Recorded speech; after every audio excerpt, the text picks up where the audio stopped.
"I just wanted a Christmas present," a little girl told a millionaire. Then he says, "Be my daughter," and changes her life forever. Comment what you thought of this story, giving it a score from 0 to 10, and tell me which city you're watching from. I really want to know if you liked my story and get to know you better, so please subscribe to my channel to support my work. I'm counting on your help. The town square of Cedar Creek, Oregon, breathed magic on that Christmas Eve of 2024. Colorful lights danced among the branches of the ancient trees, casting golden reflections on William Harrison's face as he walked hand in hand with his wife, Eleanor. At 52, the vineyard owner maintained the elegant posture he had inherited along with the family business. But his eyes revealed a melancholy that not even the festive atmosphere could disguise. Eleanor, at 45, squeezed her husband's arm with unnecessary force, as if trying to hold on to something that constantly threatened to slip from her grasp. Her carefully styled brown hair contrasted with the visible tension in her jaw. It was their 15th Christmas without children, and every child running through the square was a fresh stab into wounds that never fully healed. The couple silently watched the families gathering around the Christmas tree when a small figure emerged from the shadows near the central fountain. A girl of about 4, with disheveled hair and clothes that had seen better days, approached them timidly. Her large, dark eyes shone with a mixture of hope and hesitation that made William's heart ache. "Sir, ma'am," her fragile little voice cut through the cold night air. "Can you give me a little Christmas present?" Eleanor instinctively pulled back, but William knelt to be at the child's level. The scent of wine that always clung to his clothes mingled with the aroma of cinnamon coming from the nearby stalls. "What's your name, little one?" he asked, noticing the cold little hands the girl was constantly rubbing. "Lily," she replied, pronouncing her own name as if it were a recent discovery. "Lily, like the flower my grandma used to plant." Something in the way the child spoke of her grandmother in the past tense sent a shiver down William's spine. Eleanor remained standing, watching the scene with an expression that wavered between compassion and discomfort. "Where are your parents, Lily?" William asked gently. The girl looked down, drawing invisible circles on the ground with her bare foot. "I don't know. The lady at the shelter said they went on a very long trip and aren't coming back." The simple words carried a weight that made Eleanor cover her mouth with her hands. William felt a wave of emotion he hadn't experienced in years, an urgent need to protect this child who seemed as lost as he himself had felt lately. "Do you live at the county shelter?" he asked, already knowing the answer. Lily nodded, but her eyes lit up when she fixed her gaze on Eleanor. "You're pretty like my grandma was. She always smelled like wine and sang songs." Eleanor felt her legs weaken.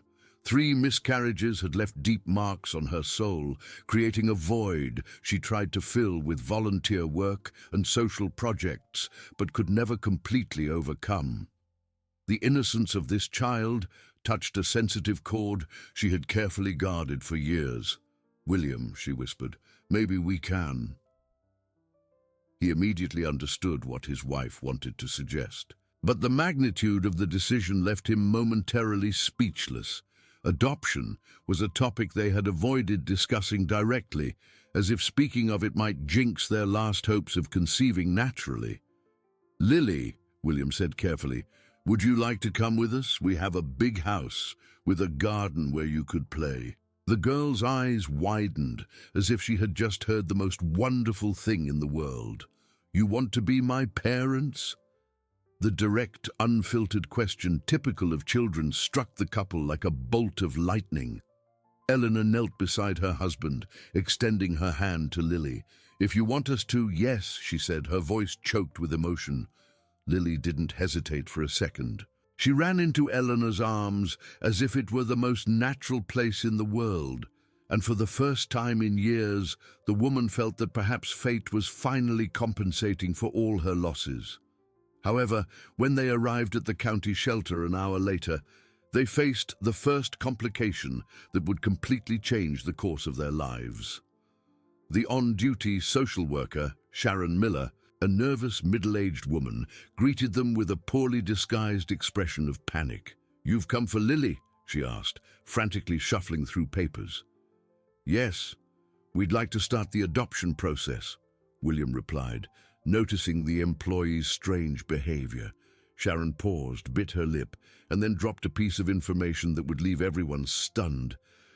"Well, there's a small problem in the system. It seems the girl was registered as Lily Harrison." The silence that followed was deafening. William and Eleanor looked at each other, confused. "What do you mean, Harrison?" "That's our last name," said Eleanor.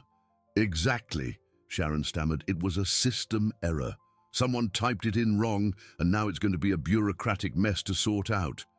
Lily, who was playing with a broken toy in Eleanor's lap, looked up upon hearing the conversation. "Harrison was my grandma's name too." The child's innocent comment made Sharon turn even paler, as if she knew something the others didn't.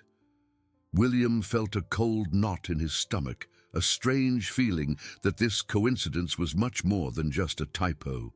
The weeks following Christmas dragged on like cold molasses for William and Eleanor.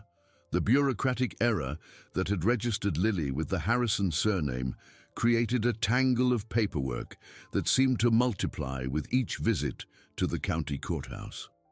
Sharon, the social worker, avoided looking the couple in the eye whenever they showed up to resolve the situation, blaming problems in the computerized system that seemed to be mysteriously worsening. Lily remained at the county shelter, but now spent weekends at the couple's home, a historic colonial-style house in the old town of Cedar Creek that William had inherited from his father. The girl explored every corner of the property with infinite curiosity, but there was something about her behavior that deeply intrigued Eleanor. "It smells the same here," Lily said one January afternoon, standing at the kitchen door, deeply inhaling the aroma coming from the wine barrels stored in the back cellar. "The same as what, dear?" asked Eleanor, who was preparing shortbread cookies, a recipe she had learned from her own mother-in-law. "The same as Grandma Clara's house," the girl answered naturally, as if talking about someone she had just seen.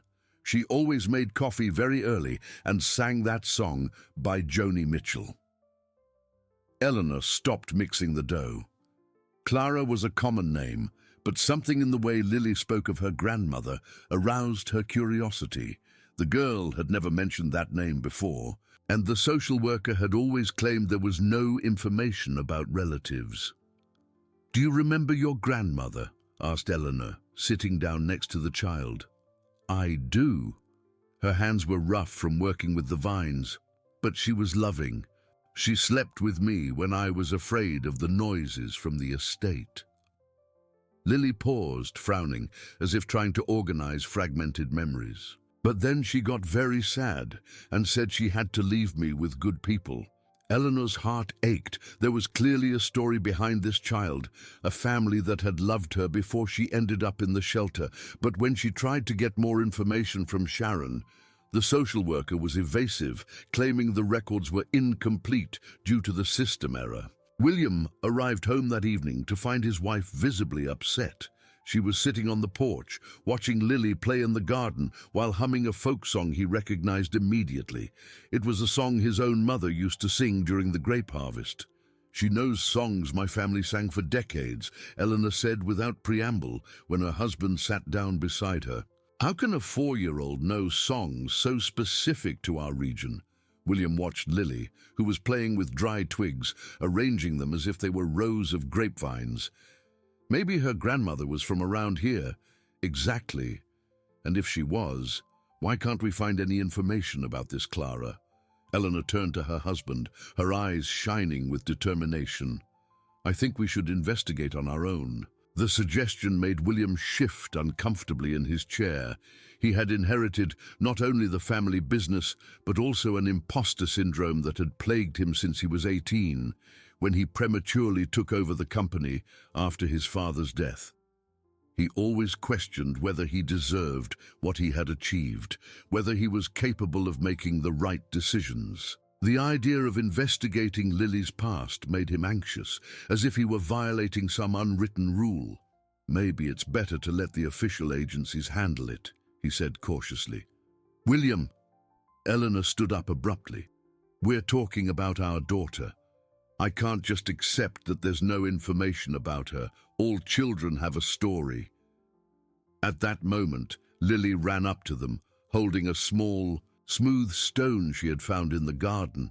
"Look, it's just like the ones Grandma Clara used to put at the bottom of the pot so the coffee wouldn't turn bitter." William felt a shiver. It was the exact same method his paternal grandmother used, an old technique few knew. But before he could fully process this coincidence, Lily added something that made him freeze. "Grandma always said the Harrisons were good people, that they took good care of the workers on the estate. She worked for them her whole life." The silence that followed was unsettling. Eleanor looked at her husband, noticing how he had suddenly paled. "William, do you know a Clara who worked on your family's estate?" He tried to search his childhood memories, but there were so many people who had worked on the Harrison lands over the years. His father had always kept a distance from the employees, claiming it was better for business not to create personal bonds. William had inherited this behavior, focusing only on management without getting involved in the workers' personal stories. "It's possible," he admitted reluctantly, "but it would be impossible to remember everyone." "Then we'll find out," Eleanor said firmly. "I'm going to start looking tomorrow." That night, after putting Lily to sleep in the guest room they had transformed into a child's bedroom, William stayed up late, flipping through old photo albums. He was looking for any clue about an employee named Clara, but the family photos only showed the owners, never the workers. 3 days later, Eleanor had her first significant breakthrough. During a visit to the county records office, she found a death certificate from 5 years ago. Clara Harrison, 58, a farm worker, cause of death listed as respiratory complications. The address listed was an estate on the outskirts of Cedar Creek that belonged to William's family. She really existed, Eleanor said, showing the document to her husband that afternoon, and she died exactly 5 years ago. William examined the paper, feeling a growing weight in his chest. 5 years ago. That would be around the time Lily arrived at the shelter. Exactly. And look at this, Eleanor pointed to a specific line on the document. She left a minor granddaughter, Lily, who was placed under the temporary responsibility of the state. The pieces were starting to fit, but they created an even more complex puzzle. If Clara had worked for the Harrison family and left Lily as her sole heir, why had no one been notified? Why had the child been mistakenly registered with the surname of the family that employed her grandmother? "I need to check the company archives," William said, but his voice revealed more reluctance than curiosity. In truth, he feared what he might discover. The 90s had been particularly difficult for the wine industry, and his father had made tough decisions to keep the company afloat. Mass layoffs, benefit cuts, modernization that eliminated dozens of jobs. William had always avoided revisiting that period, preferring to focus on the present and future of the business. But now, with Lily sleeping upstairs, humming songs his family had sung for generations, he knew he couldn't run from the past much longer. There were secrets buried in the Harrisons' history, and the arrival of this little girl was forcing them to surface, whether he wanted it to or not. Eleanor, for her part, had already made a decision. She would visit the estate where Clara had worked, talk to former employees, and uncover the truth about Lily's grandmother. Her maternal instinct, finally awakened after so many years of frustration, would not let anything or anyone stop her from fully knowing the story of the child she was determined to call her daughter.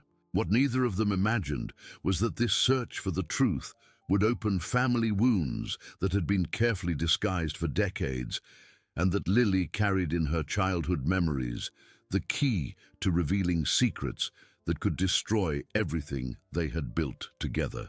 The first week of February brought a palpable tension to the Harrison house. Eleanor had become obsessed with finding out more about Clara, spending hours at the records office, the public library, and talking to old residents of the region.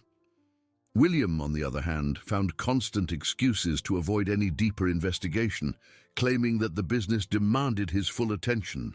Lily perceived the change in the couple's behavior with the sensitivity typical of children. During breakfast on a rainy Tuesday, she watched silently as Eleanor leafed through papers and William read the newspaper with exaggerated concentration, both avoiding conversation.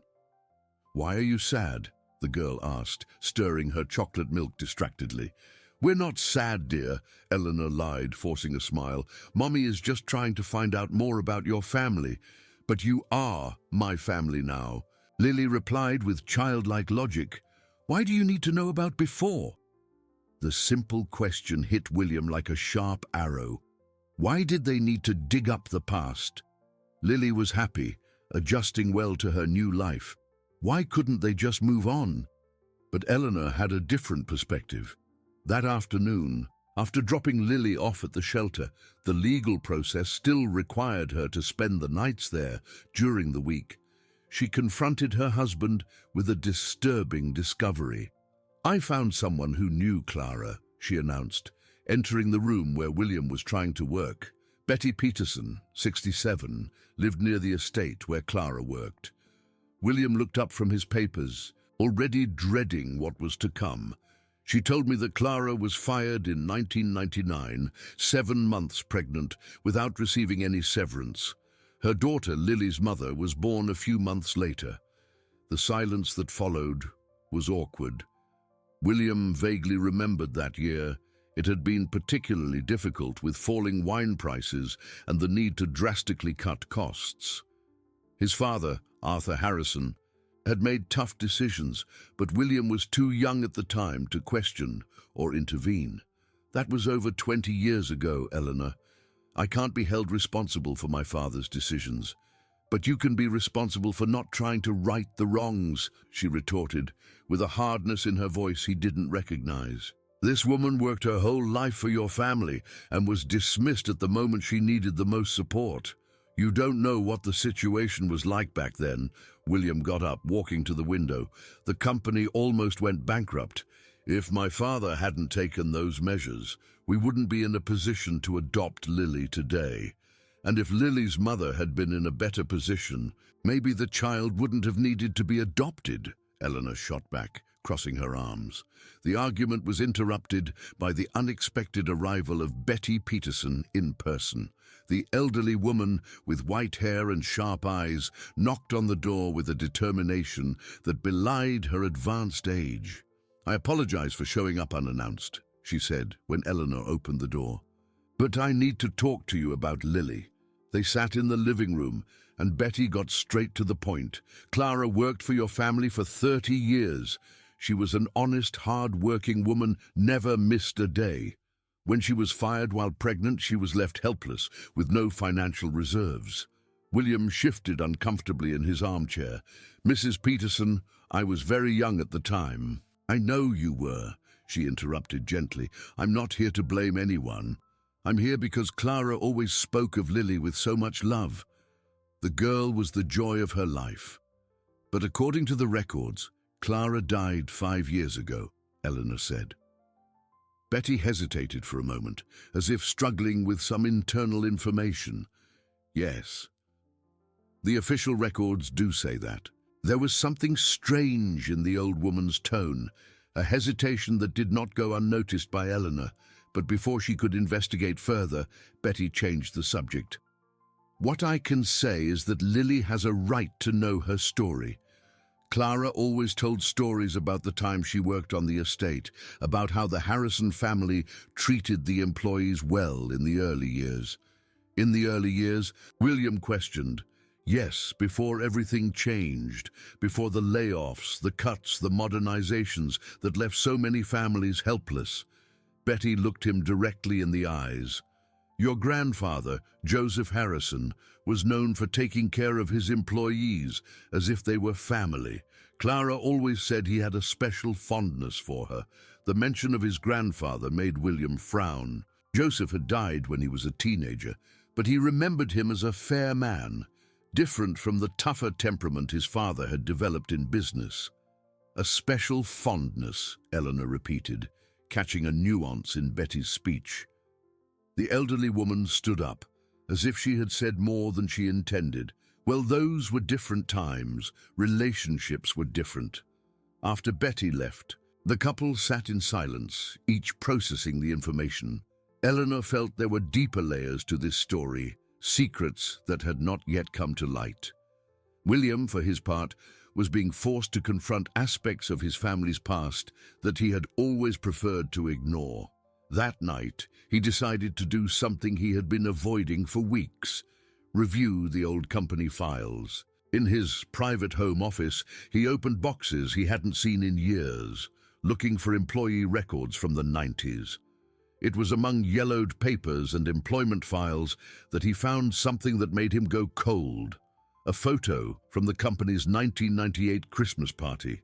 Among the smiling employees, he clearly identified Clara, a woman with striking features, a gentle smile, standing next to his grandfather, Joseph. But what really disturbed him was noticing the physical resemblance between Clara and his own family. The same dark eyes, the same jawline, features he recognized in himself, and now also in Lily. As he examined the photograph with a magnifying glass, trying to decipher the nuances of their faces, Eleanor entered the office. "Did you find anything?" He hesitated before showing her the photo. "Clara really did work for us, and there's something familiar about her." Eleanor took the photograph, studying it carefully. "You're right. She has physical features similar to yours.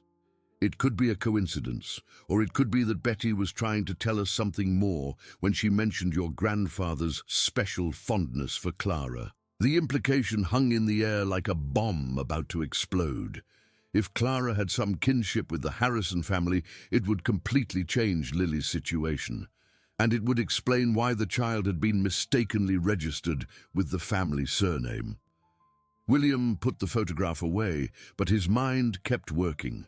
He needed more evidence before sharing his suspicions with Eleanor. Because if his worst suspicions were confirmed, adopting Lily wouldn't just be an act of charity, it would be an unconscious attempt to repair family mistakes dating back decades. And that would mean the child they were learning to love as a daughter carried in her veins the same blood that ran in his, creating a situation that could either strengthen their family or destroy it completely. The next 2 weeks passed, like a careful dance between unsaid truths and whispered secrets. William dove into the family archives with a determination that surprised even himself, while Eleanor noticed the change in her husband's behavior without being able to decipher exactly what was happening. Lily, still dividing her time between the shelter and the Harrison house, began to show signs of anxiety. Her nightmares, which had subsided in the first few weeks, returned with full force. She would wake up crying, talking about an estate where the grapevines were crying, and a woman who disappeared into the morning fog. "Grandma Clara said she was coming back," Lily murmured one morning as Eleanor combed her hair. "But she never came back. Do you think she forgot about me?" Eleanor felt her heart ache. "I'm sure your grandmother loved you very much, dear. Sometimes people have to leave, but the love they feel never disappears." "But I don't understand why she had to go," the girl insisted, her big eyes reflecting a confusion that went beyond her age. She was fine, singing and making coffee. Then suddenly she got very sad and said, "I needed to be strong." These fragmented revelations from Lily were building a picture that deeply bothered Eleanor. Clara had not simply died of respiratory complications, as the death certificate indicated. There was a more complex story behind her disappearance. And the evasive way everyone spoke about it suggested that secrets were being deliberately hidden. On a particularly tense afternoon in March, while William was at the company office, Eleanor made a decision that would definitively change the course of events. She took Lily and drove to the estate where Clara had worked, determined to find answers on her own. The rural property was a 20-minute drive from the center of Cedar Creek, nestled among hills covered with vineyards that stretched as far as the eye could see. The main house, a well-preserved colonial building, contrasted with the modern sheds where the wine was processed. "I know this place," Lily said as soon as they got out of the car. Her voice filled with an emotion that gave Eleanor goosebumps. "Grandma used to bring me here when I was smaller. John Miller, the current estate manager, a man in his early 50s with calloused hands and a straw hat permanently perched on his head, received them with cordiality but evident discomfort. Mrs. Harrison, what an honor to have you here. But I must confess, I'm surprised by the visit. We're investigating Lily's family history," Eleanor explained, keeping the girl close to her. "We learned that her grandmother, Clara, worked here for many years." John's face closed up slightly. "Clara. Yes, she worked here. A very dedicated woman. It was a shame when she left." "Can you show us where she lived?" Eleanor asked, noticing the man's hesitation. "Well, she lived in the old staff house, but it's been abandoned for years. I don't know if it's worth." "Please," Eleanor insisted. "It's important for Lily to know her origins." Reluctantly, John led them down a path that wound through the vineyards to a small wooden house with peeling blue window frames. The building was visibly abandoned, with weeds growing all around and some loose boards on the roof. Lily let go of Eleanor's hand and ran towards the house as if magnetized. "Here, this is where I lived with Grandma." The confirmation made Eleanor's heart race. The child had really lived there, which meant her memories were true and accurate. "Can I go in?" Lily asked, already pushing the wooden door that creaked on its rusty hinges. The inside of the house was simple, but had clearly been a loving home. A small living room with furniture covered in sheets, a compact kitchen with an old wood-burning stove, and 2 small bedrooms in the back. Lily walked through the house as if revisiting palpable memories. "This is where Grandma made coffee in the morning," she said, touching the stove with reverence. "And over there, she told me stories before bed." Eleanor watched the child's every move, every reaction, building a deeper understanding of the life Lily had before arriving at the shelter. It was evident that Clara had provided her granddaughter with a loving and stable environment. "John," Eleanor turned to the manager, who was watching the scene with a melancholic expression. "What really happened to Clara? Why did she leave Lily?" The man hesitated, taking off his hat and scratching his head. "Mrs. Harrison, that's a complicated story. Clara worked here for decades since she was young. She was almost like family." "Almost like family," Eleanor echoed, catching the nuance. "Well, the late Mr. Joseph, your husband's grandfather, had a special fondness for her. More than for the other employees, if you'll permit me to say." The words confirmed the suspicions that had been growing in Eleanor's mind. "John, are you implying there was something more between them?" The manager looked around nervously, as if afraid someone might be listening. "It's not my place to judge what happened between an employer and an employee. But I can say that when Clara got pregnant in 1975, Mr. Joseph took care of everything. He paid for the hospital, gave her a house to live in, and made sure she had a job." 1975, Eleanor repeated, doing mental calculations. Clara's daughter, Lily's mother, was born that year? Exactly. Mary was her name, a pretty girl, but she always had problems with alcohol. She left here young, came back years later pregnant with Lily, stayed a few months, and then disappeared again. The pieces of the puzzle were starting to fit together in a disturbing way.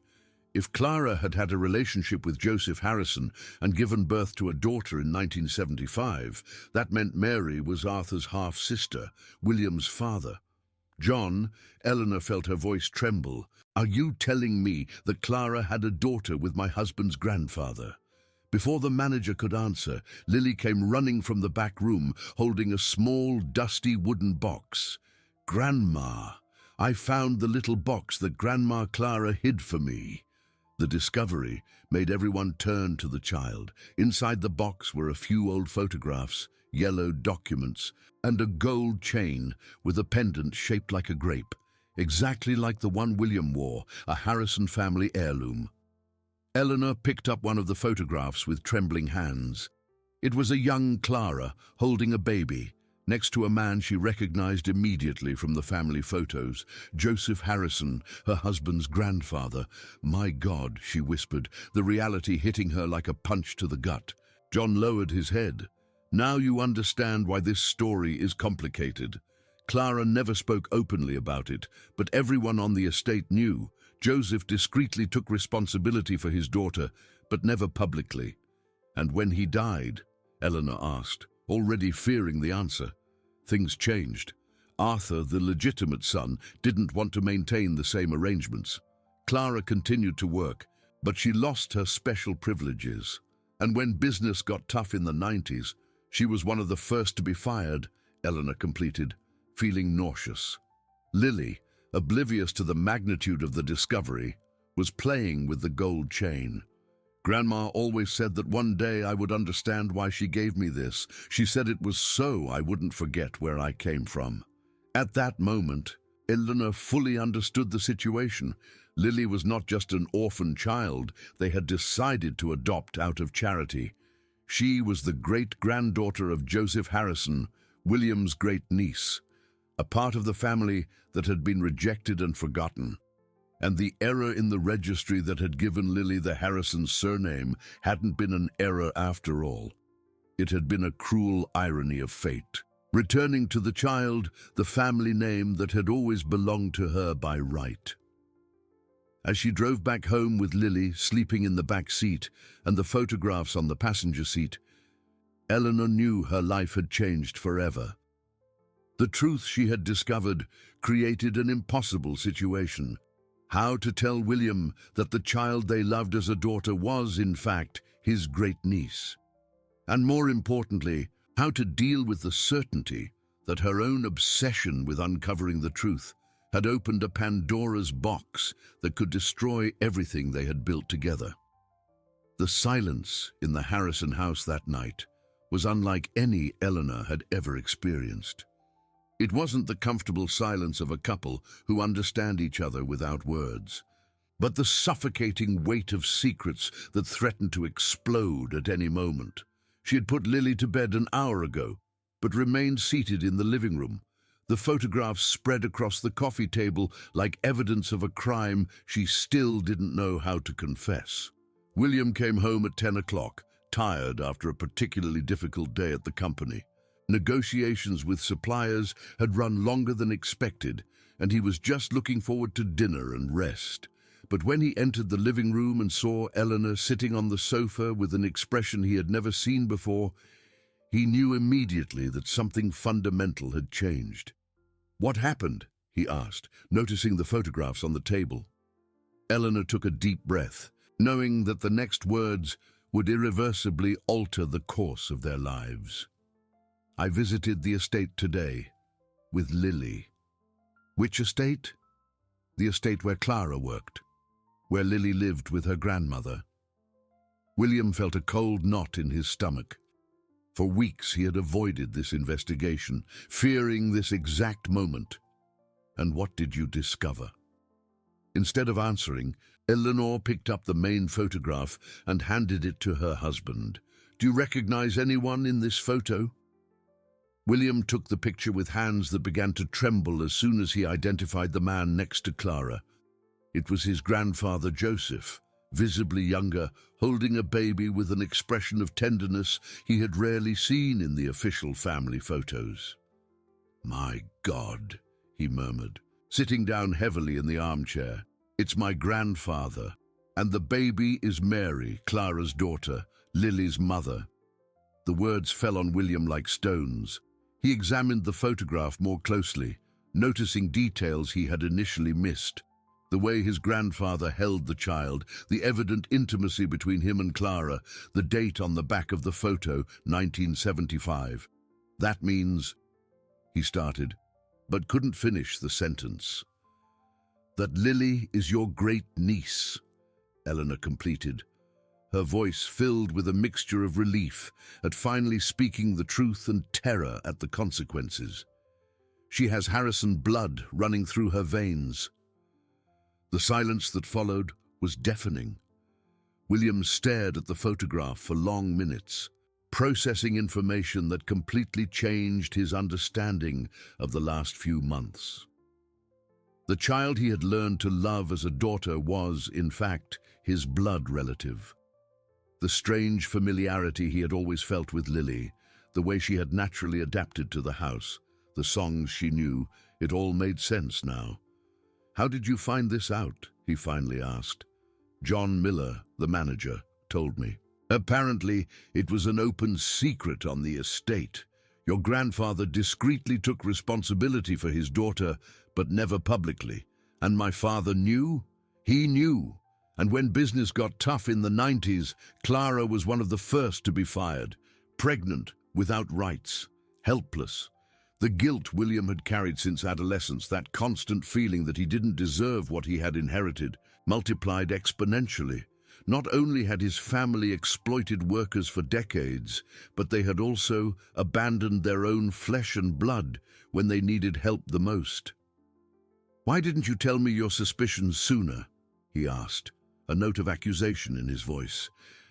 "Because you were avoiding any investigation into the past," Eleanor retorted. "Every time I tried to dig deeper, you made excuses not to get involved. I had my reasons." "What reasons, William? Fear of the truth? Fear of finding out your family wasn't as noble as you'd like to believe?" The argument was interrupted by a sound from upstairs. Lily had woken up. They heard her small footsteps coming down the stairs, and soon the girl appeared in the living room, rubbing her sleepy eyes. "Why are you fighting?" she asked, with the frankness typical of children. Eleanor and William looked at each other, realizing they were facing a crucial moment. How could they explain to a 4-year-old that she wasn't just an orphan taken in out of charity, but part of the very family that had rejected her? "We're not fighting, dear," Eleanor lied, opening her arms to the girl, "just talking about grown-up things." Lily approached, but her gaze was immediately drawn to the photographs on the table. When she saw the picture of a young Clara, her eyes lit up. "Grandma! It's Grandma Clara when she was young." She picked up the photograph with reverent care, and this handsome man was Grandma's special friend. "Special friend?" William questioned. "That's what she called him. She said he was very good, and that one day I would understand who he was." Lily looked directly at William. "Grandma always said I had eyes just like his." The innocence of the revelation struck William like a lightning bolt. Clara had prepared Lily for this discovery, had planted seeds of truth that were now sprouting. The child wasn't discovering her heritage by chance. She was being guided to her true family. "Lily," Eleanor said carefully, "do you know who this man in the photograph is?" "No," the girl replied, but then she looked at William with growing curiosity. "But he looks like you, Daddy William." The word daddy, spoken for the first time, moved William deeply. But now it carried an additional weight. It wasn't just a title of affection, but also of blood. That night, after putting Lily back to bed, Eleanor and William had the most difficult conversation of their 15 years of marriage.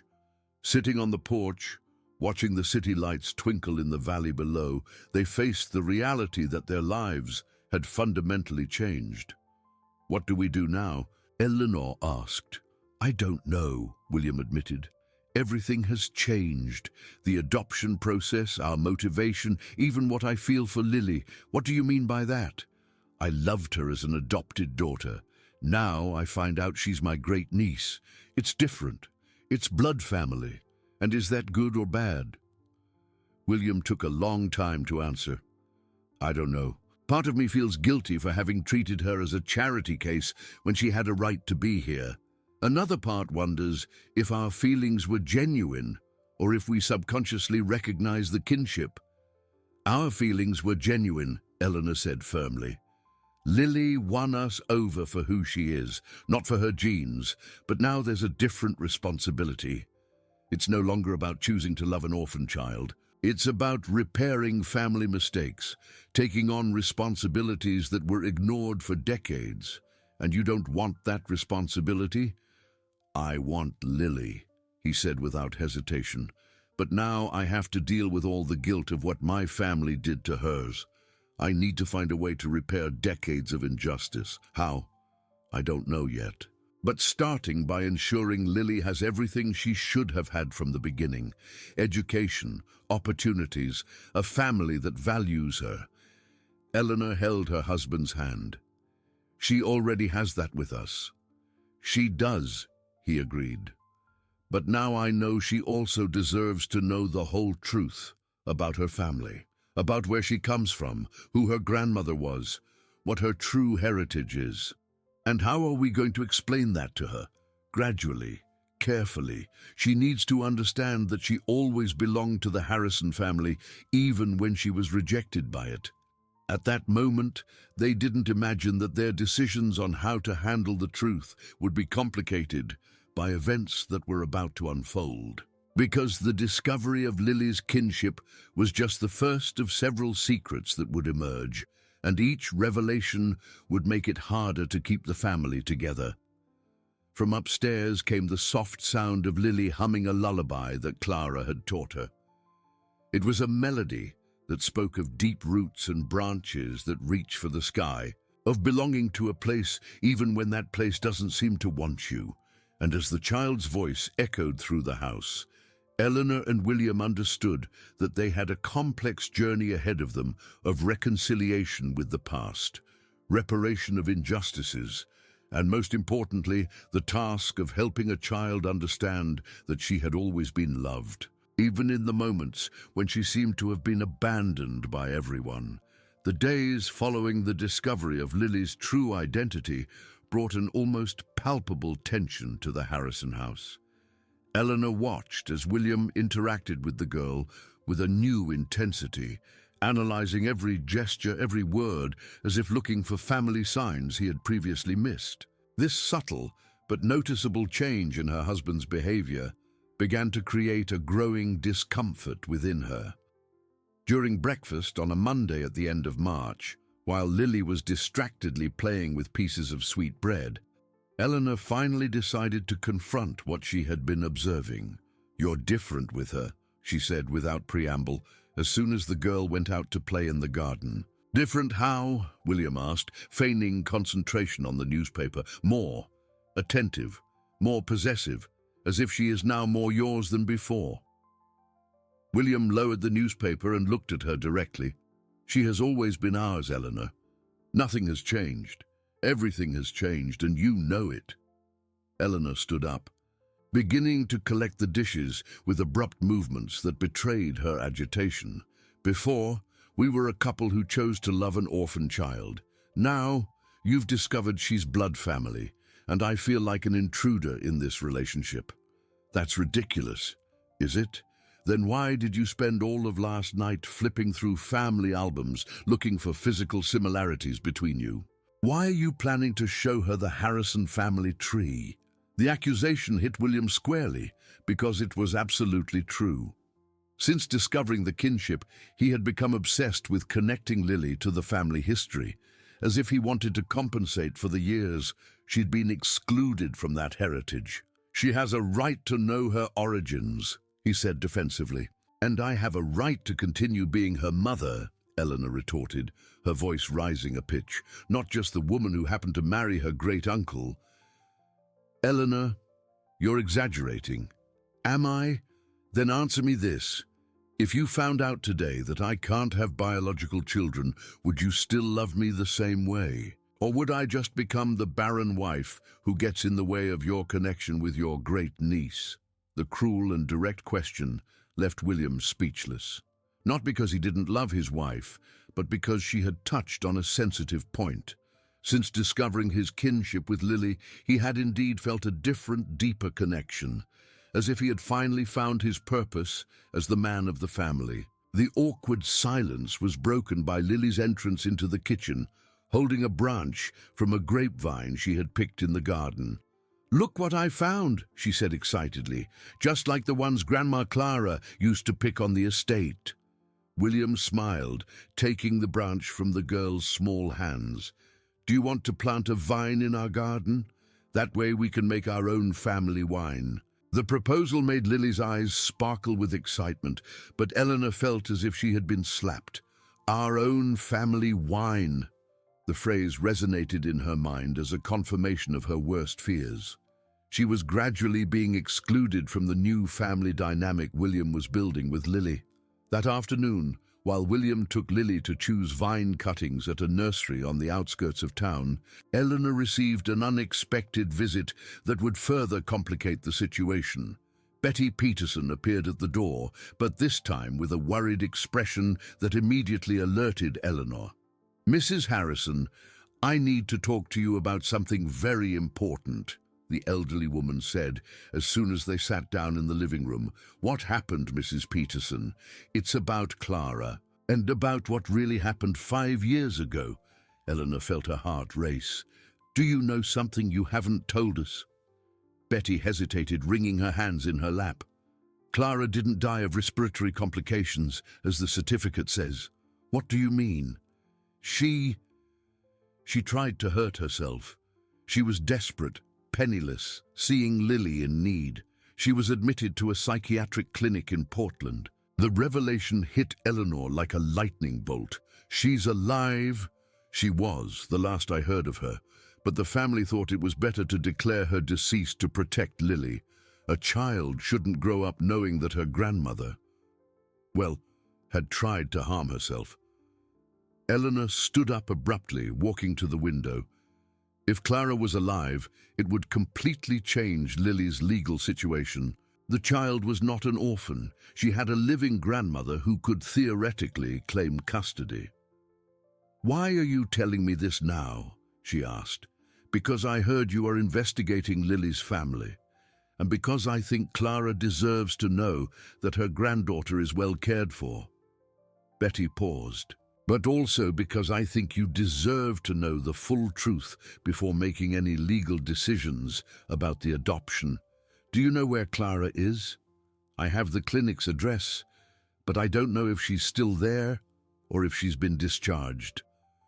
That evening, when William and Lily returned with vine cuttings and detailed plans to create a small vineyard in the garden, Eleanor was waiting for them with a grim expression that immediately alerted her husband. "We had a visitor today," she said as soon as Lily went upstairs to take a bath. "Who?" "Betty Peterson, with information you need to hear." Eleanor recounted the conversation, watching as William's face grew progressively paler. When she finished, he was silent for long minutes, processing the implications. "Clara might be alive," he said finally. "That means that Lily is not an orphan, that she may have a biological family who wants her back." "No," William said with a firmness that surprised even himself. "Lily stays with us. We are her family now." The possessive declaration confirmed all of Eleanor's fears. "William, you're talking as if she were your property. She's a child, not a family heirloom you can claim." "I'm not being possessive," he said, but his voice betrayed the exact opposite. "I'm being protective. Clara abandoned her, even if for understandable reasons. We took care of her, gave her love, stability. And what if Clara has recovered? What if she wants her granddaughter back? Then she'll have to go through me," William replied, and the coldness in his voice made Eleanor flinch. "You're turning into your father," she said quietly, but with the impact of a shout, deciding what's best for everyone without considering the feelings of the people involved. The comparison to Arthur Harrison hit William like a stab wound. His father had been an authoritarian man who made unilateral decisions without consulting anyone, especially when it came to the estate workers. "I am not my father," he said through gritted teeth. Aren't you?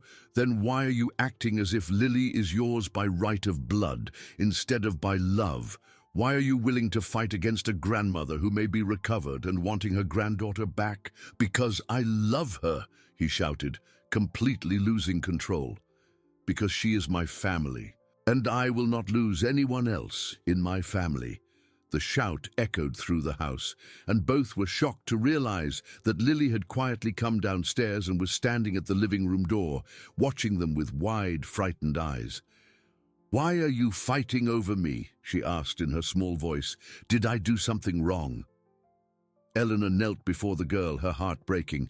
No, sweetheart, you did nothing wrong. Adults sometimes disagree about important things, but that doesn't mean we don't love you. Are you going to send me away? Never, said William, also kneeling. You're staying with us forever. But as he spoke, he avoided looking at Eleanor, who watched the scene with a growing certainty that her marriage was disintegrating. The discovery of Lily's kinship, which should have strengthened their family, was creating fissures that threatened to destroy everything they had built together. That night, for the first time in 15 years of marriage, Eleanor slept in the guest room, leaving William alone with his thoughts and the terrible realization that he might be losing not only control of the situation, but also the woman he loved, all because of a child who had come into their lives promising to be the solution to their problems, but was turning out to be the catalyst for their greatest conflicts. The months of April and May transformed the Harrison house into a silent battlefield. Eleanor and William maintained a facade of normalcy in Lily's presence, but their interactions were limited to the bare necessities of running the household. What was once a loving partnership had become a tense coexistence, punctuated by cold stares and monosyllabic conversations. Lily, with the keen perception typical of children who have grown up in unstable environments, felt the change in the family atmosphere. Her nightmares returned with force, but now they were no longer about the abandoned estate or Clara. She dreamed that Eleanor was leaving, that William was sad forever, that she was being taken back to the shelter because she had brought strife to the family.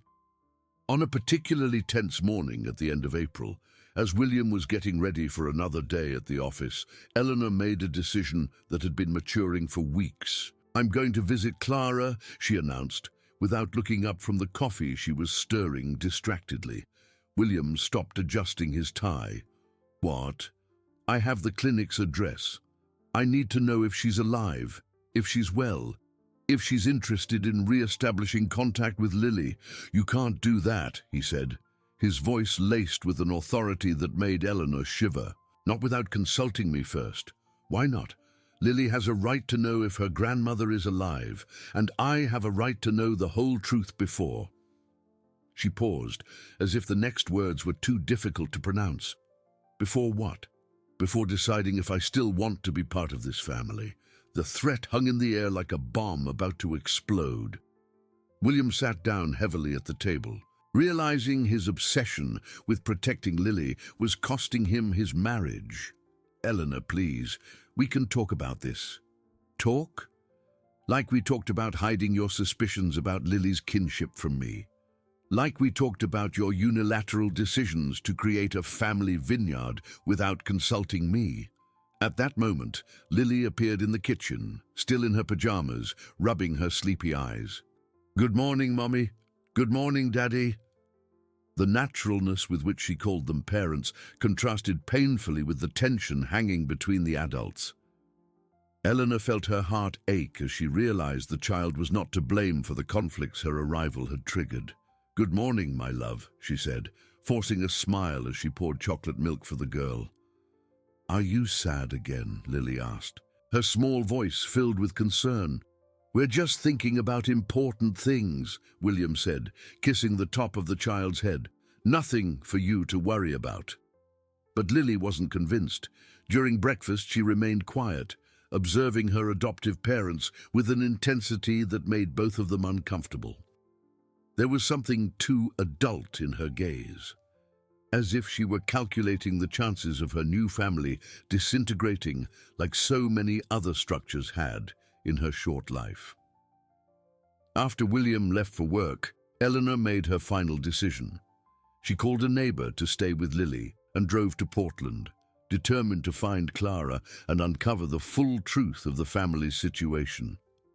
St. Francis Clinic was in a quiet area on the outskirts of the city, surrounded by well-kept gardens that contrasted with the somber nature of the treatments that took place there. Eleanor identified herself at the reception as a relative of Clara Harrison and was directed to speak with Dr. Michael Evans, the psychiatrist responsible for the case. Clara was indeed a patient here, the doctor confirmed, consulting his files. She arrived in serious condition 5 years ago after a suicide attempt, but she was treated and discharged about a year ago. Is she well now? Clinically, yes. The treatment was successful. She works at a bakery downtown and lives in a simple boarding house. But she suffers from depressive episodes related to the guilt of having abandoned her granddaughter. She constantly talks about Lily, wonders if the child is well, if she has forgiven her. Eleanor felt a mixture of relief and apprehension. Clara was alive and apparently stable, but she carried the weight of her separation from Lily. Has she ever tried to contact the girl? No. She believes it would be better for Lily to grow up thinking she died. She considers herself a bad influence on her granddaughter's life. And what if I told you that Lily is being raised by a loving family, but that she also has the right to know the truth about her grandmother? Dr. Evans leaned forward, interested. Do you know the adoptive family? I'm part of it, Eleanor admitted. My husband and I are in the process of adopting Lily, but we recently discovered she has blood ties to his family. The doctor frowned.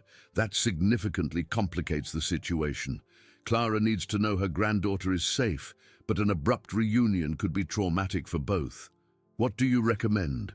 A gradual, supervised meeting if all parties agree. But first, it would be important to talk to Clara to assess her current emotional state. That afternoon, Eleanor met Clara at the bakery where she worked. The 63-year-old woman was an aged and sorrow-marked version of the person in the old photographs.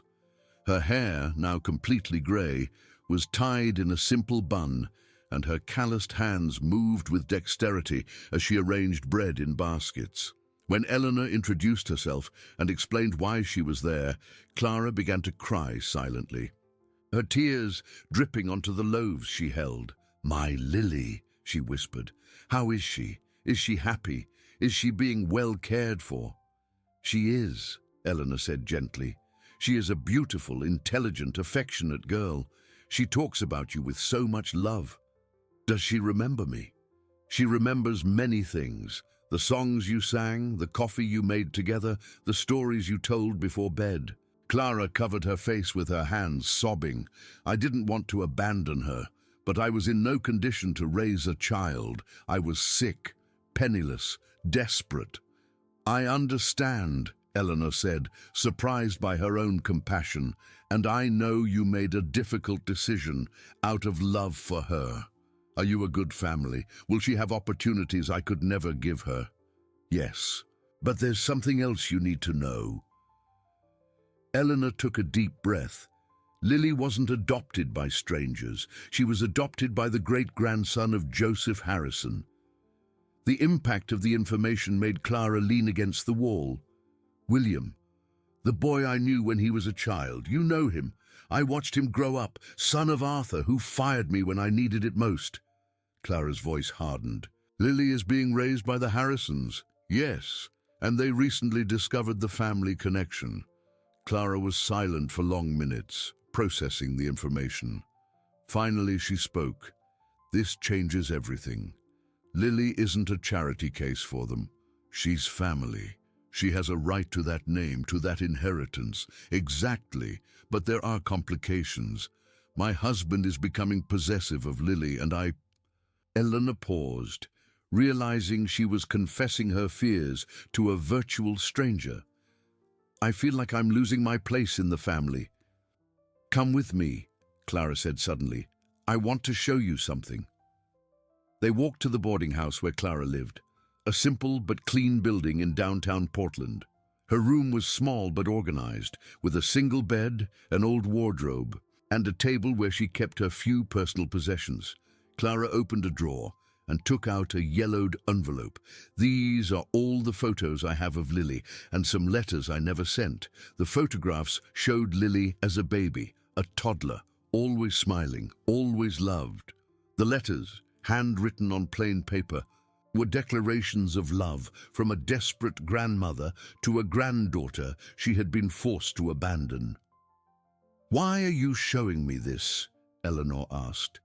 "Because I want you to understand that Lily was loved unconditionally before she came to your house. And because I want you to know that if the Harrisons rejected her once, they could reject her again. They won't reject her." "Are you sure? What if other relatives show up? What if the family inheritance becomes complicated? What if William decides it's better for business not to have a child who reminds them of the family's dark past?" Clara's questions planted seeds of doubt that Eleanor knew would grow in her mind, because deep down, she also feared that William's possessive love for Lily was motivated more by guilt and family obligation than by genuine paternal affection. When she returned home late that afternoon, she found William waiting in the living room with a furious expression she hadn't seen in years. "Where have you been?" he asked as soon as she walked in, visiting Clara. "I told you couldn't do that without consulting me. And I told you I have the right to make my own decisions," she retorted, realizing they had reached a point of no return in their marriage. From upstairs came the sound of Lily crying, another night of nightmares brought on by the tension pervading the house. And as they both ran up to comfort her, neither realized that their shouting had been heard by the neighbors, and that rumors about trouble in the Harrison family would begin to spread through the small town of Cedar Creek the very next day. The first week of June brought with it not only the colder weather typical of the Oregon winter, but also something much colder: the judgmental gaze of the Cedar Creek community on the Harrison family. The rumors had started subtly: whispers at the bakery, murmured conversations after church service, but they quickly gained momentum and details that went far beyond reality. Betty Peterson, moved by a sense of justice that had long bothered her, decided it was time for the truth about Clara to come out publicly. During the Sunday service at St. Mary's Church, at the moment the priest invited the faithful to share their prayer intentions, she stood up with determination. "I want to ask for prayers for Clara Harrison," she said, her voice echoing through the crowded nave. A woman who worked for 30 years for a wealthy family in this town was fired while pregnant without any rights, and who now sees her granddaughter being raised by the same employers who abandoned her. The silence that followed was awkward. William, who was in the front row with Eleanor and Lily, felt every head turn in their direction. Eleanor squeezed Lily's hand, who looked around confused, not understanding why everyone was suddenly staring at her. "Historical truth needs to be told," Betty continued, now clearly addressing the entire congregation. "The rich of this town have always exploited the poor, and now they want to redeem themselves by raising a child as if it were charity, when in fact they are just taking on a responsibility that was always theirs." The priest tried to regain control of the situation, but the damage was done. Conversations began to sprout throughout the church, and William realized he needed to get out of there before the situation deteriorated completely. "Let's go," he whispered to Eleanor, getting up. But when they reached the church courtyard, they discovered it wouldn't be easy to escape the comments. Several people surrounded them, some with expressions of support, others clearly curious about the details of the scandal. "Is it true the girl is related to you?" asked Mrs. Gable, the owner of the local pharmacy. "Did you know that when you adopted her?" questioned Mr. Jenkins, a retiree from the city hall. "Why is the child's grandmother alive and you said she was an orphan?" insisted Mrs. Potts, always eager for gossip. William tried to answer the questions diplomatically, but Lily was clearly frightened by all the attention. She hid behind Eleanor, clinging to her adoptive mother's skirt as if it were an anchor in a storm. "Is Grandma Clara alive?" she asked in a low voice, but one that was heard by several people nearby. The child's innocent comment caused an even bigger stir. If even Lily didn't know her grandmother was alive, did that mean the Harrisons had lied to her too? "I need to take my daughter home," William said firmly, pushing his way through the people. "We are not discussing family matters in public." But the damage was already done. Over the next few days, the story spread through Cedar Creek with the speed typical of small towns.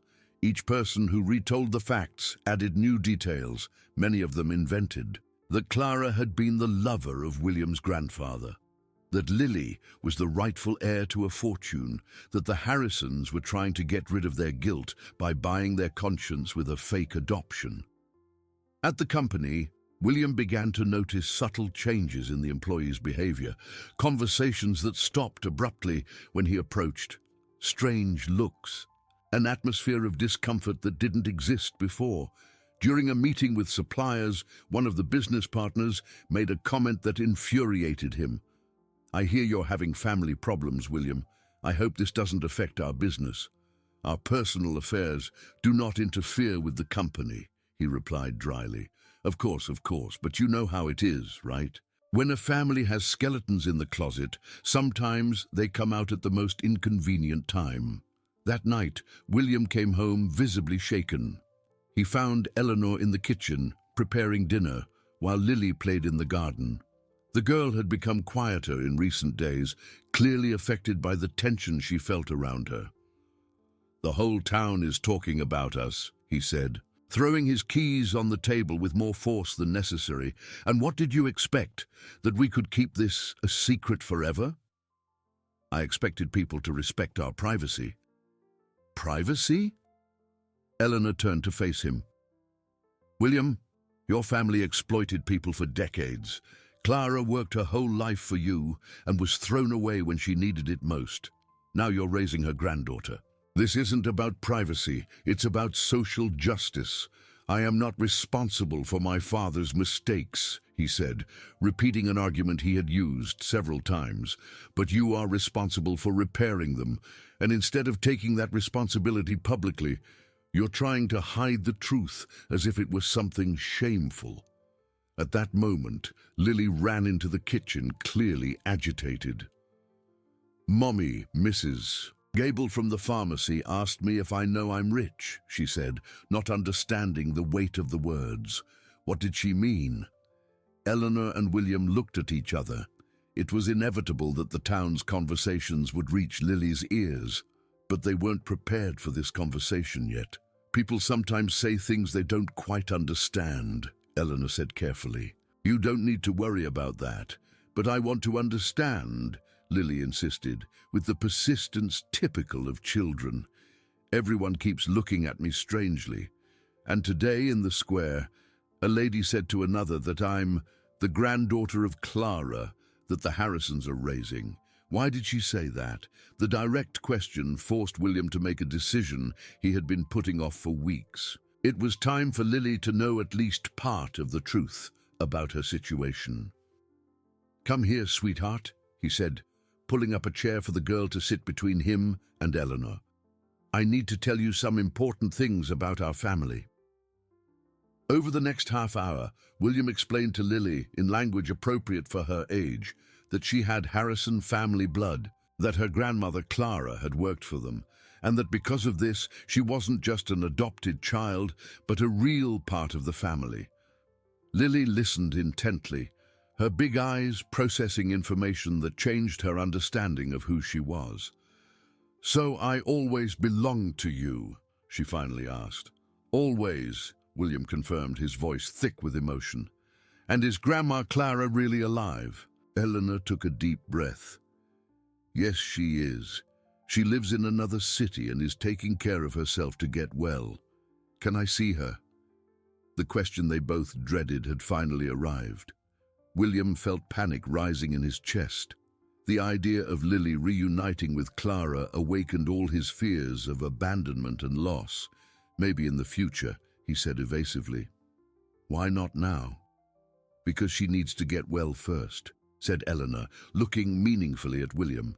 And because we need to prepare for this reunion. That night, after putting Lily to sleep, the couple had the conversation they had been avoiding for days. She needs to meet Clara, Eleanor said. No. William, you can't deprive a child of the right to know her grandmother. I can and I will if it means protecting her. Protecting her from what? From the love of her own grandmother. Protecting her from another loss, he exploded. Clara already abandoned her once. Who's to say she won't do it again? Clara didn't abandon her. She was sick, desperate, and unable to raise a child. And now she's well, she's capable.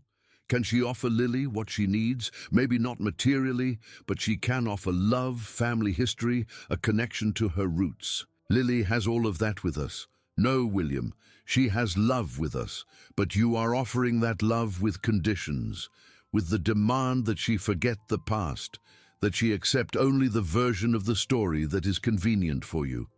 The accusation hit William squarely because it contained a truth he didn't want to admit.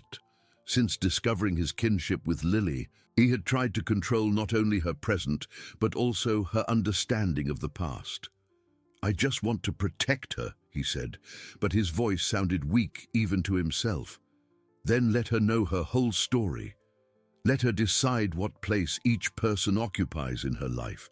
Stop trying to be her only father and accept that she can have room in her heart to love many people.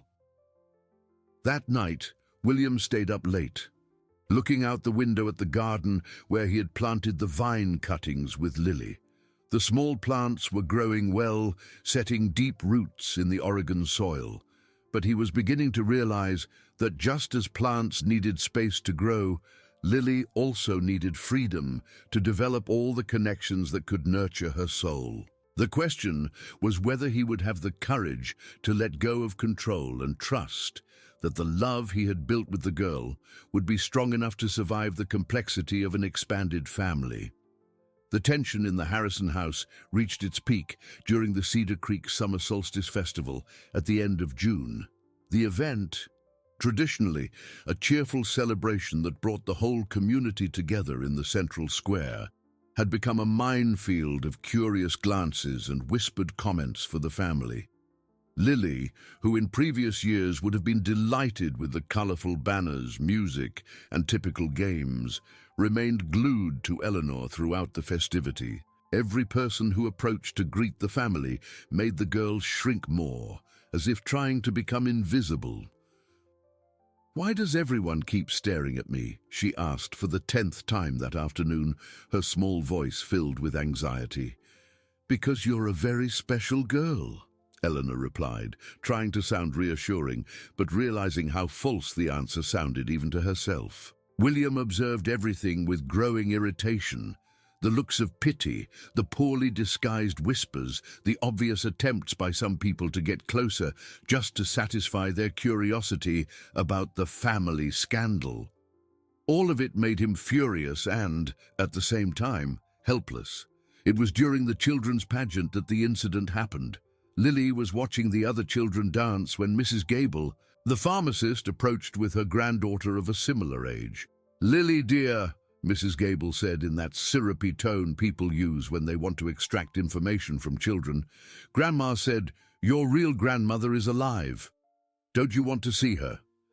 The direct question, asked in the presence of several other children and adults, was like a stone thrown at the already cracked window of Lily's emotional stability. The girl looked at Eleanor, then at William, then back at the woman, clearly confused and disturbed. I don't know," she stammered. "But of course you do, right? Every child wants to know their real family," Mrs. Gable insisted, completely ignoring the signs of discomfort Lily was showing. "Our real family is right here," William intervened, with a coldness in his voice that made Mrs. Gable back away. "And I would appreciate it if you didn't ask personal questions to a 4-year-old child." No need to get upset, William, the woman retorted. I'm just trying to understand the situation. Everyone in town is talking. Everyone in town should mind their own business, said Eleanor, picking Lily up in her arms. Let's go home. But when they turned to leave, they discovered that Lily had disappeared. In the exact moment the adults were arguing, she had let go of Eleanor's hand and simply vanished into the festival crowd. The panic that set in was immediate and overwhelming. Eleanor started shouting Lily's name, running between the stalls and groups of people. William mobilized all the acquaintances present, organizing search parties that spread throughout the square and adjacent streets. Has anyone seen a 4-year-old girl, brown hair, blue dress? Eleanor asked desperately to every person she met. For 2 hours, the entire community of Cedar Creek mobilized in the search for Lily. The irony of the situation did not go unnoticed by anyone. The same town that had spent weeks gossiping about the family, now united in a collective effort to find the child. It was Betty Peterson who had the intuition that led to the discovery. "Have you checked the cemetery?" she asked William as the groups reorganized for a new search.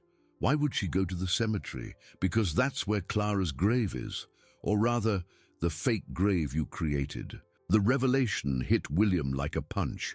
Of course, if Lily had discovered her grandmother was alive, she might have gone to the place where she thought Clara was buried, trying to understand the contradiction. They ran to the municipal cemetery, located on a hill on the outskirts of town. It was early evening and darkness was beginning to settle among the tombstones and cypress trees. It was Eleanor who found her first. Lily was sitting next to a simple headstone with the name Clara Harrison, crying silently. "Lily," Eleanor shouted, running towards the girl. "My dear, you had us desperate." William arrived right behind, breathless from the run and anxiety. When he saw Lily there, so small and lost among the graves, he felt as if his heart would break. "Why did you come here, my love?" he asked, kneeling beside the child. "Because I was confused," Lily said, her voice choked with sobs. "Everyone says Grandma Clara is alive, but you brought me here once and said she was here under the ground." William vaguely remembered a visit to the cemetery months ago when he was trying to explain to Lily about loss and longing. He had shown some graves as examples of people who went to heaven, but clearly the child had associated that explanation with her own grandmother. "I wanted to ask her if she's alive or not," Lily continued. "And if she's alive, why she didn't come to get me. And if she's not alive, why everyone is lying." The simple but devastatingly logical words of the child exposed all the confusion the adults had created around her. Eleanor hugged Lily tightly, feeling her own guilt for having participated in this web of half-truths and omissions. "Grandma Clara is alive, yes," she finally said. "And we should have told you that from the beginning. Why didn't you?" William struggled to find an explanation that would make sense to a 4-year-old. Because sometimes adults make wrong choices when they're scared. Scared of what? Scared of losing the people we love. On the way back home, Lily asked a question that neither of them expected. "When can I meet the real Grandma Clara?" The question hung in the air like a bomb about to explode. Eleanor looked at William, hoping he would finally accept the inevitable. But instead of answering, he remained silent, his tense jaw revealing his internal resistance. That night, after putting Lily to sleep, she had insisted on sleeping in the couple's room, afraid that more lies would appear during the night. Eleanor and William had the most difficult conversation of their entire marriage. "We can't postpone this any longer," she said. "Lily needs to meet Clara. She's too young to understand the full complexity of the situation. She's young, but she's not stupid. And she's suffering because she feels we're hiding important things from her. And what if Clara wants to take her away? And what if she does? Lily is not our property, William. She is a child with her own rights, including the right to know her biological family. Clara already abandoned her once, due to illness and despair, not a lack of love. And you know it. William stood up abruptly, walking to the window. Outside, he could see the small vineyard he had planted with Lily, the cuttings growing slowly in the Oregon soil. Everything he had built with the girl, the memories, the plans, the dreams for the future, seemed threatened by the possibility of her discovering she had options other than them. "I can't lose her," he finally said, his voice filled with a vulnerability he rarely showed. "William, look at me." He turned, seeing the determination on his wife's face. "I'm taking Lily to meet Clara next weekend, with or without you. You can't do that. I can, and I will.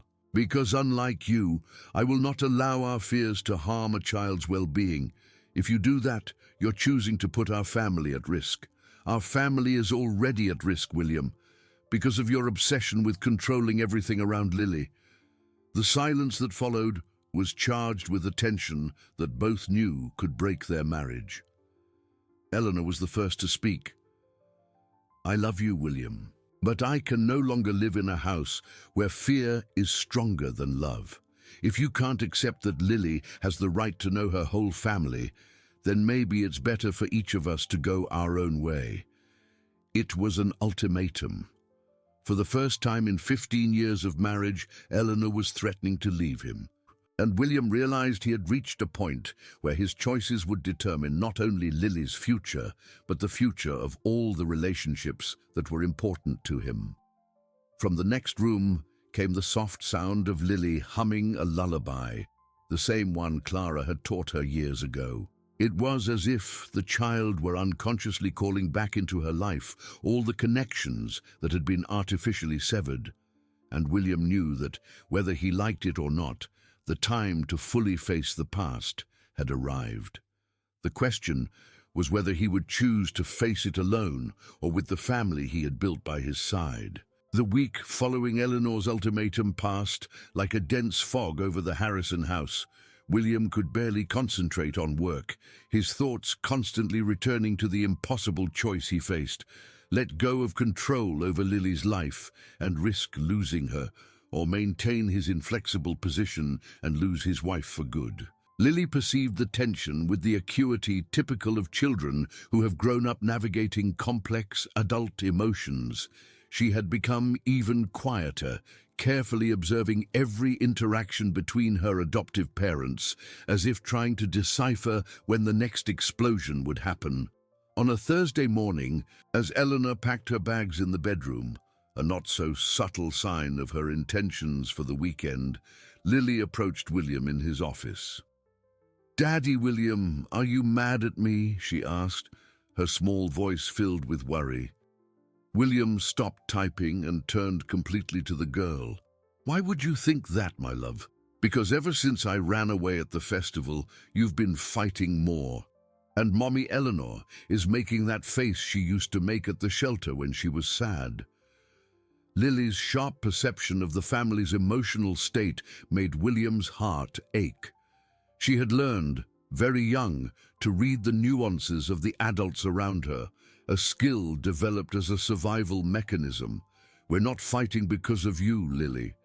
Sometimes adults disagree about important things, but that doesn't mean anyone is mad at you. Is it about Grandma Clara?"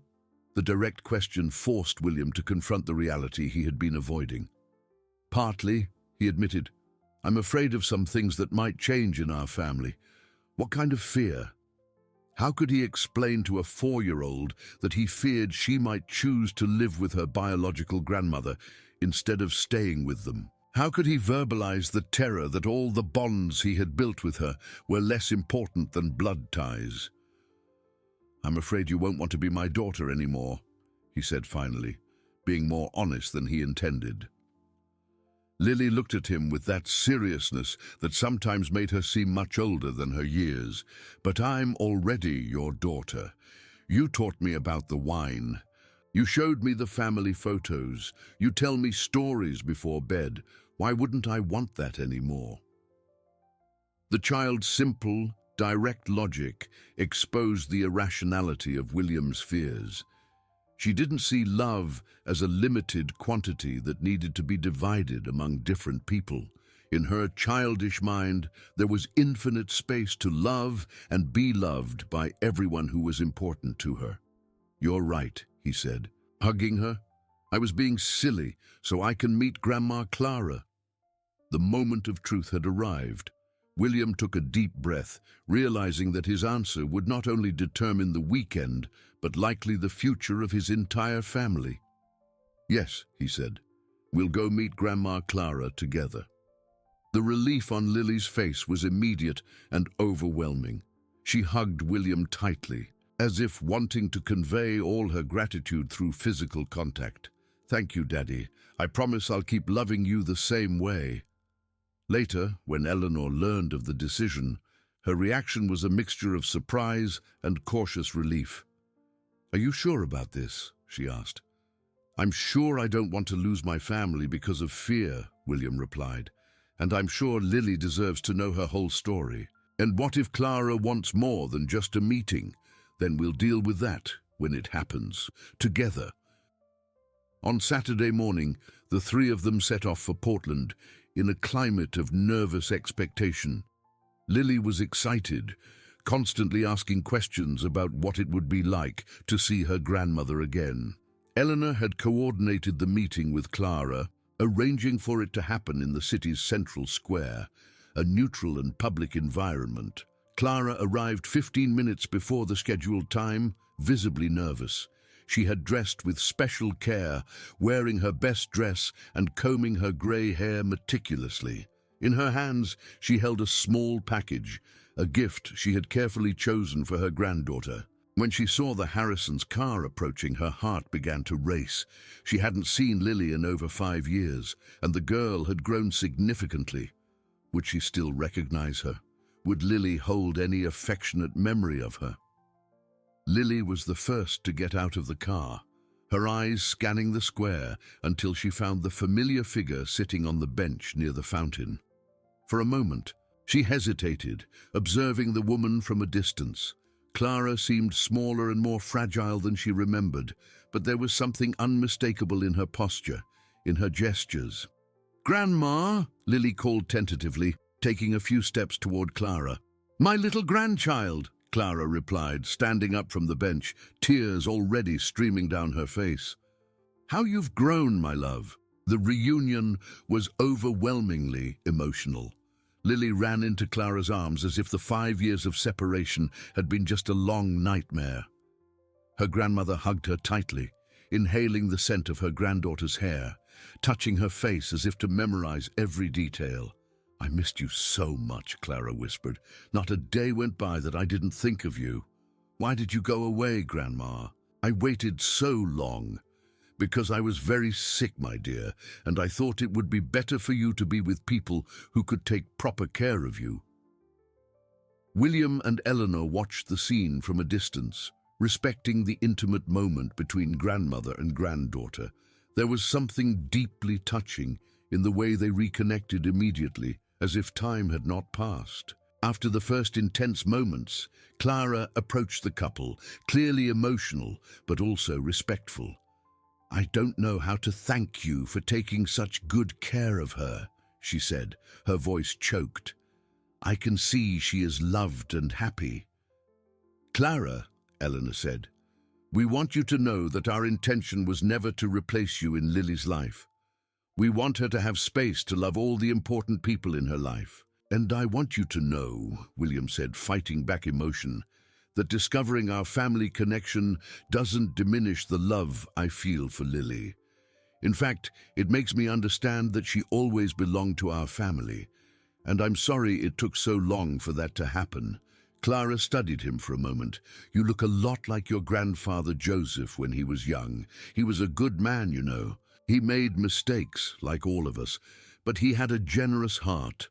I know my family didn't treat you as you deserved," William said, "and I want to find a way to repair that." "The best reparation is seeing Lily happy and loved," Clara replied. "But there's one thing I need to ask. Would you allow me to be part of her life? I don't want to cause confusion or compete with you. I just want to be her grandmother." The question hung in the air for a few seconds. It was the crucial moment, the decision that would define how their family would function from that point on. "Of course," William said, surprising himself with the ease of his own answer. "Lily has room in her life for all of us." The rest of the afternoon passed like a dream. Clara showed Lily the photographs she had saved, told stories about when she was a baby, and sang the folk songs her granddaughter had almost forgotten. William and Eleanor joined in the conversations, learning details about Lily's childhood they hadn't known. When it was time to say goodbye, Lily was visibly tired but radiant. She had recovered an important part of her identity and seemed more complete, more sure of who she was. "Can I see Grandma again next week?" she asked. "If your parents agree," Clara said, looking at William and Eleanor. "We agree," Eleanor said. "We can arrange for regular visits." "And maybe," William said hesitantly, "you'd like to come have dinner with us at home someday. Lily could show you the garden, the little vineyard we planted together." The offer made Clara's eyes fill with tears again. "I would love that." On the way back to Cedar Creek, Lily slept in the back seat, a satisfied smile on her face. Eleanor held William's hand as he drove. "How are you feeling?" she asked. "Scared," he admitted, "but also relieved, like I've finally done the right thing. You did, and you know what else." "Clara doesn't want to take Lily from us. She just wants to be part of the family." "I think every child deserves to have a big family," William said, "and maybe it's time for the Harrison family to learn to be more generous with love." That night, as they put Lily to bed, she made a comment that perfectly summed up the emotional complexity of the day. "Now I have a grandma, a mom, a dad, and a big family. I'm very lucky." And for the first time in months, William felt that they were indeed a lucky family. Not because they had avoided problems, but because they had learned to face them together, with love and the courage to grow beyond their fears. The months of July and August brought a new family dynamic that, though challenging, gradually proved to be richer and more complex than anyone had imagined. Clara's weekly visits became a cherished tradition for everyone, especially for Lily, who flourished under the combined attention of three parental figures who loved her unconditionally. The most remarkable transformation occurred in William. The man who had spent months obsessed with controlling every aspect of Lily's life began to discover the beauty of sharing responsibilities and joys. Clara brought a perspective on the child he would never have had alone. Stories about her personality as a baby, knowledge of her deepest tastes and fears, a connection to her Oregonian cultural heritage that went beyond the economic aspects of the family. On a Sunday afternoon in August, as they watched Clara teach Lily how to make cornbread in the kitchen, Eleanor noticed how her husband had changed. "You seem lighter," she commented, sitting next to him at the table. "I feel lighter," William admitted. "Like I was carrying a weight I didn't even know existed, the weight of trying to be everything to her." "Exactly. Now I see that Lily doesn't need a perfect father. She needs a family that supports her, even when that family is complicated."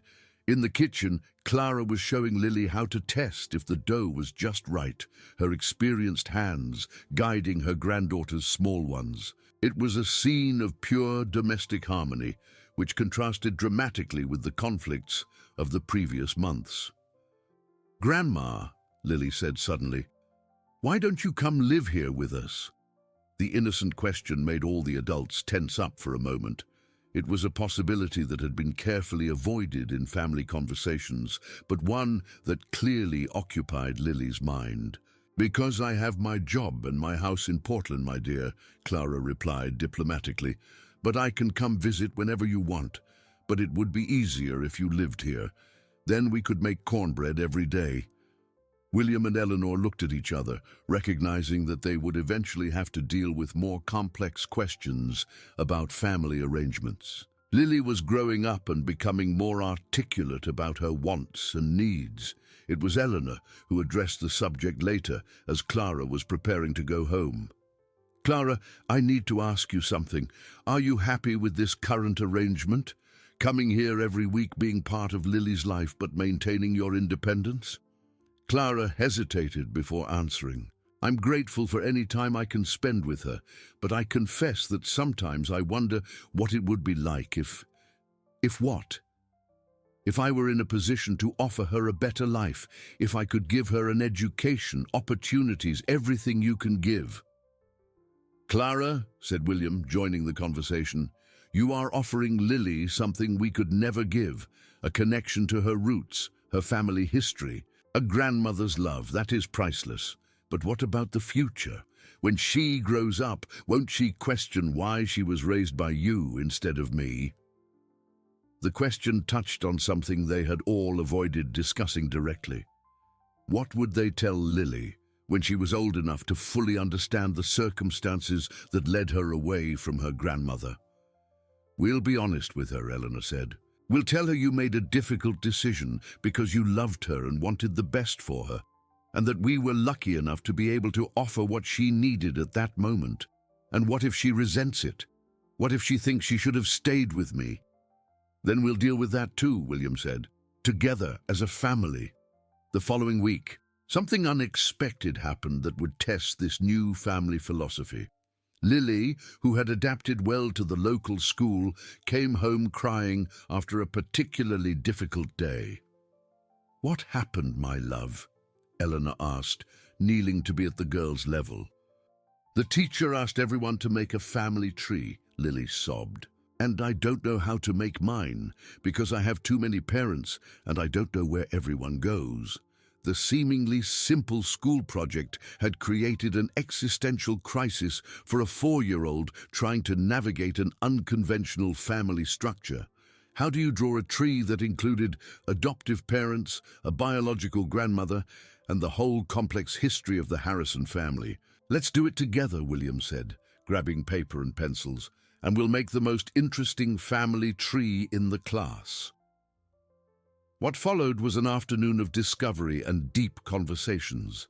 They drew a literal tree with branches extending in different directions, each representing a part of Lily's family. There was the Harrison branch with Joseph, Arthur, and William. There was Clara's branch with her daughter Mary, and finally Lily.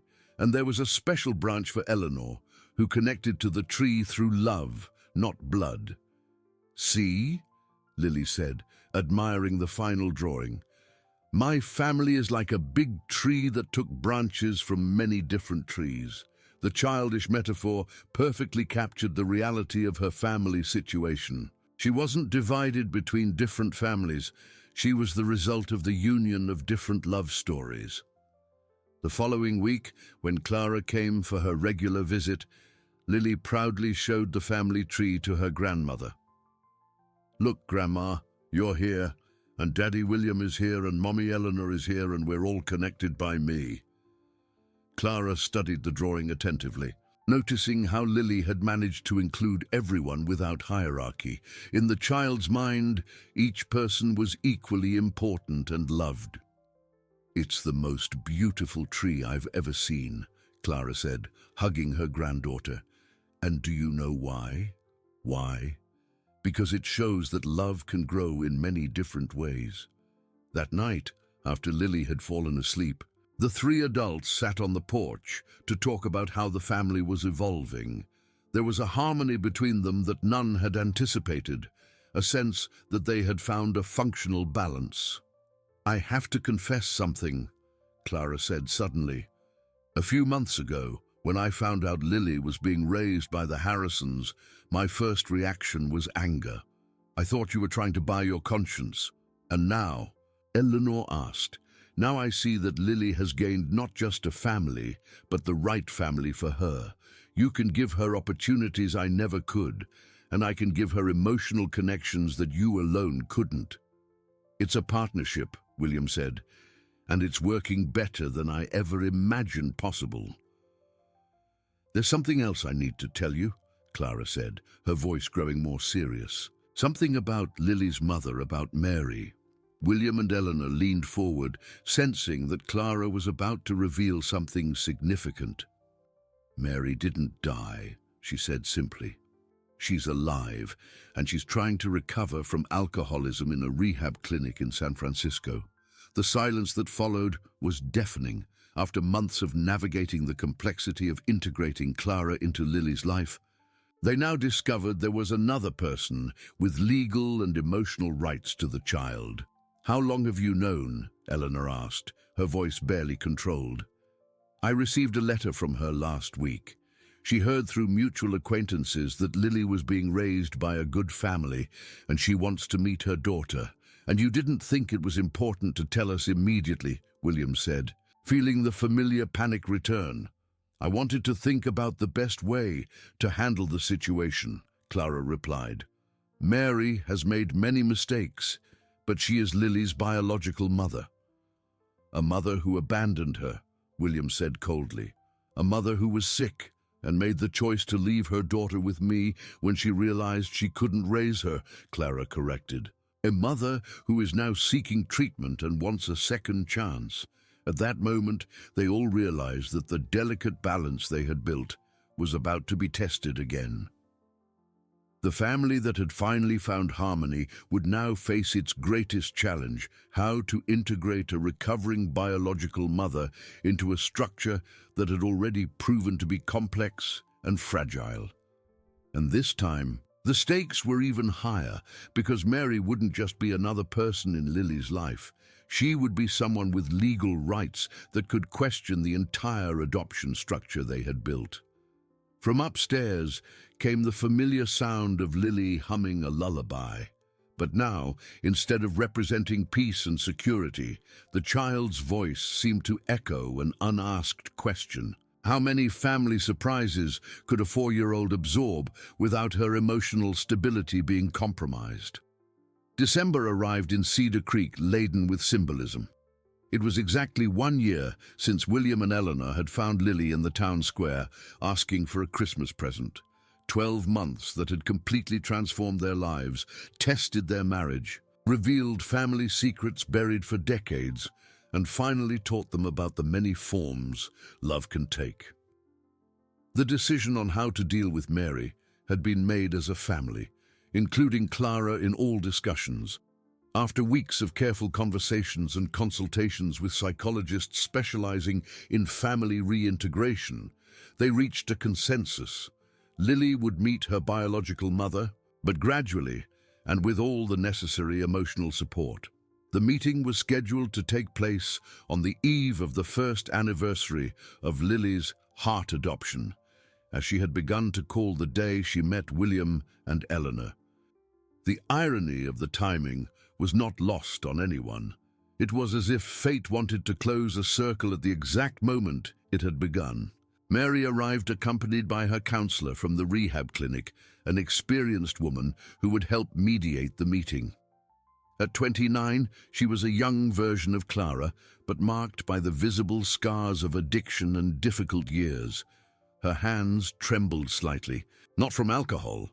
She had been sober for 8 months, but from the anxiety of seeing the daughter she had left when Lily was only 6 months old.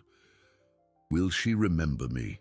Mary asked nervously to Clara as they waited in the clinic's visiting room where the meeting would take place. "She won't remember consciously," her mother replied, "but children retain emotional impressions. The important thing is that you are genuine with her." When William, Eleanor, and Lily arrived, the tension in the room was palpable. Lily, now a newly turned 5-year-old and more articulate, had been carefully prepared for the meeting. She knew she would meet the mommy who brought her into the world, as Eleanor had explained. "Is she my real mom?" Lily had asked during the preparation. "She's the mom who gave birth to you," Eleanor had explained. "But you can have many moms. You can have the mom who gave you life, the mom who raises you, the grandma who loves you. The heart is big enough for everyone." Now, standing at the entrance to the room, Lily carefully observed the woman who stood up from the sofa. There was something familiar about Mary, an undeniable physical resemblance. but also a fragility that awakened the protective instinct Lily had developed through her experiences.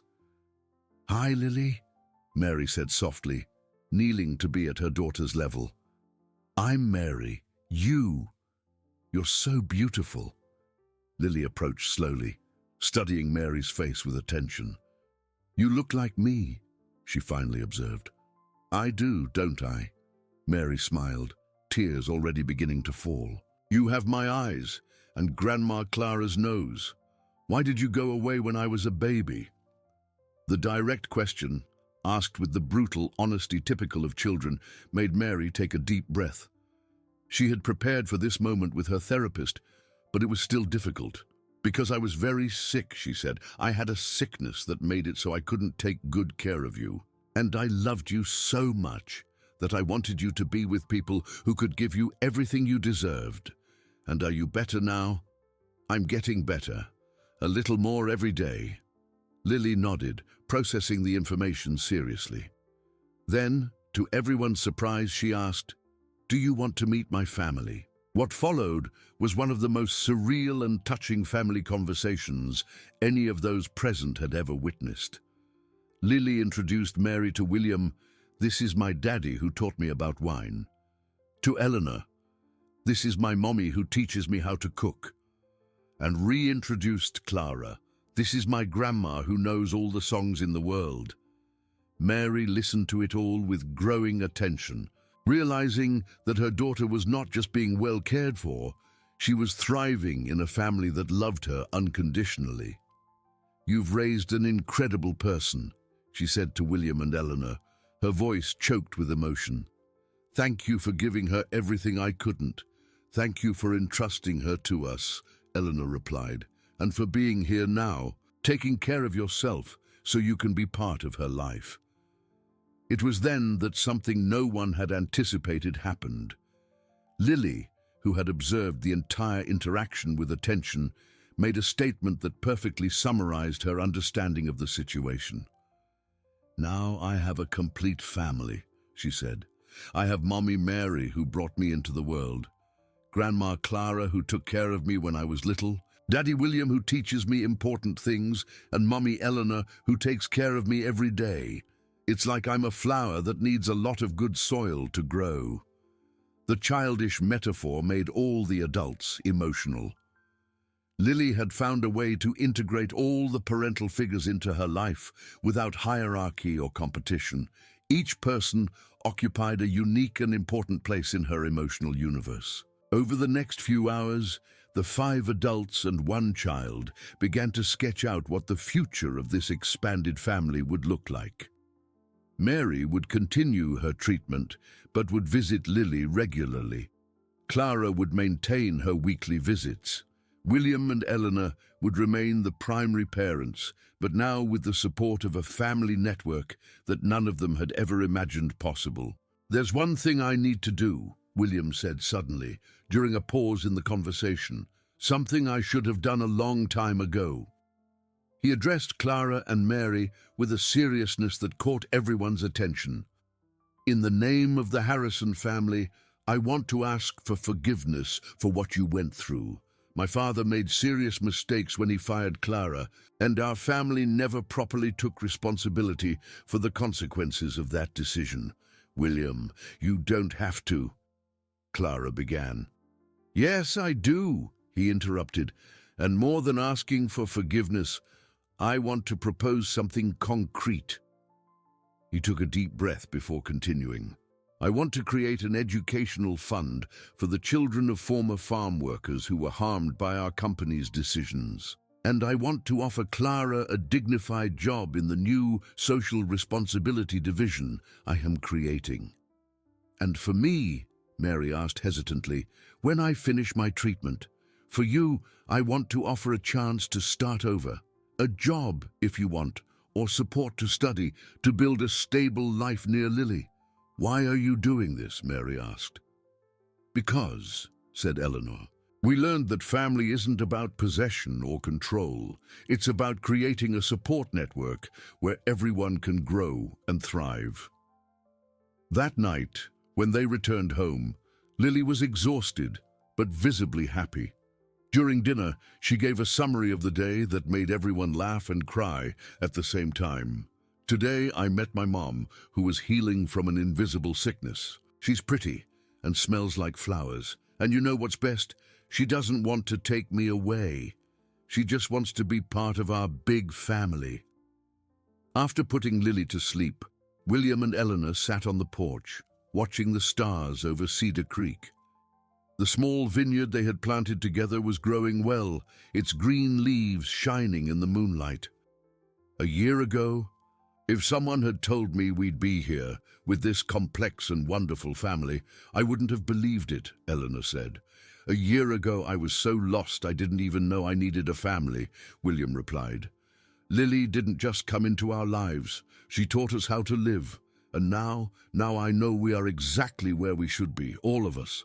Clara goes home knowing her granddaughter is safe and loved.